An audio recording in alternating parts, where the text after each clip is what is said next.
రైతులు కానీ అందరూ డిమాండ్ చేస్తున్నటువంటి అంశాన్ని ప్రాతిపదికలోకి తీసుకొని ఈ యొక్క మార్పులు చేయడం జరిగిందనే విషయాన్ని మనం చేస్తా ఉన్నాను.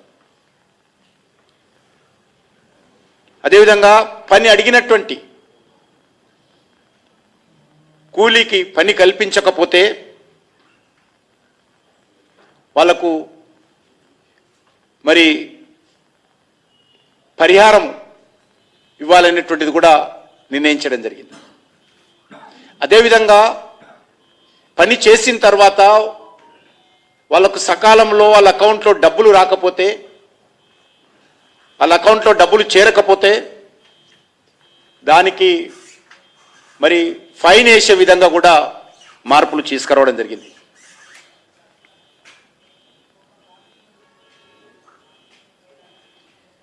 ఈరోజు మనము ఏ రాష్ట్రంలో ఆ రాష్ట్ర అవసరాలకు అనుకూలంగా ఈ పథకాన్ని ఆయా సమయాలలో అమలు చేసే విధంగా నిర్ణయం తీసుకోవడం జరిగింది. ఈరోజు రాష్ట్రాలకు కూడా గతంలో అకౌంటబిలిటీ జవాబుదారీతనంతో ఈ పథకాన్ని అమలు చేసేవాళ్ళు కాదు, రెస్పాన్సిబిలిటీ ఉండేది కాదు. కానీ ఈరోజు వాళ్ళ రెస్పాన్సిబిలిటీ ఉండే విధంగా కూడా అనేక రకాల మార్పులు ఇందులో తీసుకురావడం జరిగింది.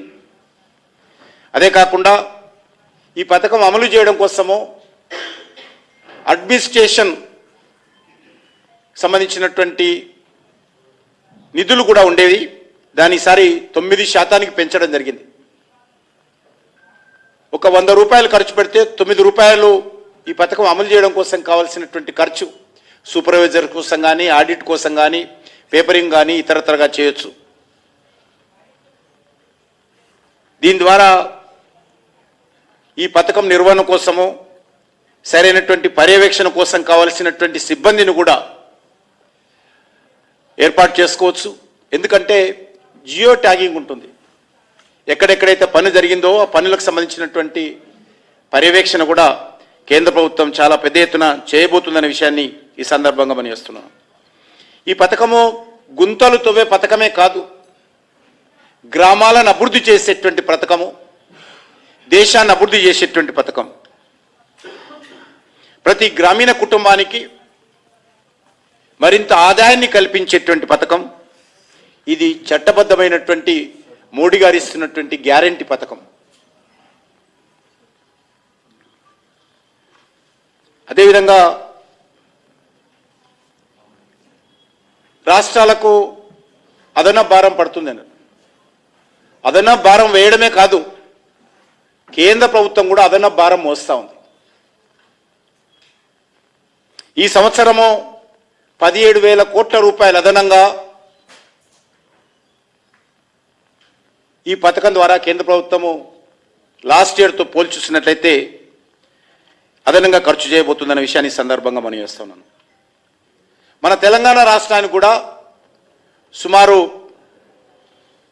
340 కోట్లు అదనంగా కేంద్ర ప్రభుత్వం ఇవ్వబోతుంది. రాష్ట్ర ప్రభుత్వం అదనంగా జోడిస్తుంది, అదే విషయం. కేంద్ర ప్రభుత్వం కూడా 340 కోట్లు గత సంవత్సరంతో పోల్చి చూసినట్లయితే తెలంగాణ రాష్ట్రానికి అదనంగా నిధులు రాబోతున్నాయనే విషయాన్ని సందర్భంగా మనం చేస్తున్నాను. ఇంకొక విషయం, ఇంతకుముందు నేను చెప్పినట్టు ఎప్పుడు వ్యవసాయ పనుల సీజన్ ఉంది, ఎప్పుడు ఈ పథకాన్ని అమలు చేయాలి, ఎప్పుడు అమలు చేయకూడదో ఆ నిర్ణయించేటువంటి అధికారం కూడా కేంద్ర ప్రభుత్వాన్ని కాదు, రాష్ట్రాలే నిర్ణయిస్తాయి. తెలంగాణలో అగ్రికల్చర్ సీజన్ ఎప్పుడు ఉంది, ఆ సమయంలో ఈ యొక్క మరి కార్మికులు వ్యవసాయ పనులకు వెళ్ళాలి, ఎప్పుడు ఈ యొక్క గ్రామీణ ఉపాధి హామీ పథకం పనులు కొనసాగించాలో నిర్ణయించేటువంటి అధికారము పూర్తిగా రాష్ట్ర ప్రభుత్వాల చేతిలో ఉంటుంది.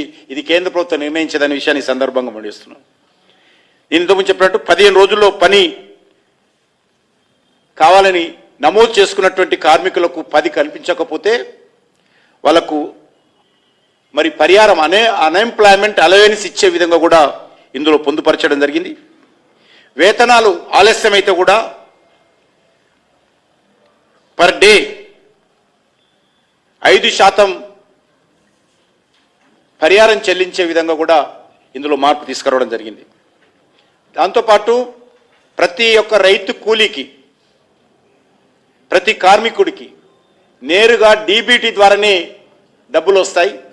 ఎందుకంటే దళారీ వ్యవస్థ గ్రామీణ ప్రాంతాలలో చాలామంది రాజకీయ నాయకులు కానీ, మధ్యలో ఉన్నటువంటి దళారీలు కానీ ఈ యొక్క ఉపాధి హామీ పథకం కింద చాలా దోపిడీ జరిగేది. దాన్ని అరికట్టేటువంటి ప్రయత్నం కూడా ఈసారి కూలీల పేరుతో దళారీలు నకిలీ జాబ్ కార్డులు తయారు చేయడం, ఆయా నాయకులు అధికారుల జేబుల్లో డబ్బులు పోతుండేది.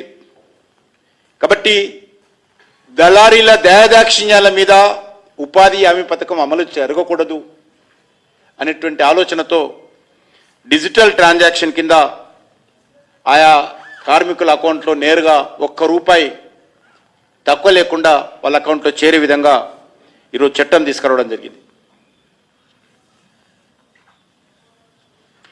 అంతేకాకుండా ఈరోజు గతంలో సోషల్ ఆడిట్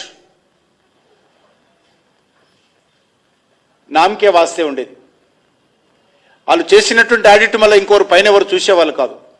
ఈరోజు టెక్నాలజీ ఉపయోగించి సోషల్ ఆడిట్ జరిగే విధంగా